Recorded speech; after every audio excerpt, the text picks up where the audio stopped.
Houston's with you, Butch. Go ahead. The strange noise coming through the speaker. Did you hear that sound?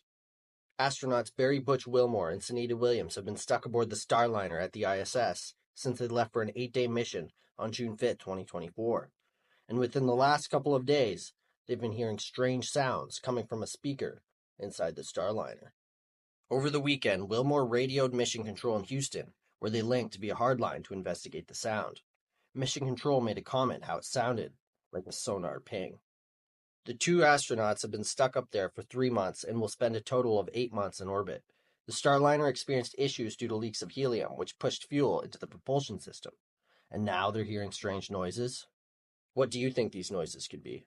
Some issue with the Starliner? Or maybe, while they investigate the ping, something else is investigating them.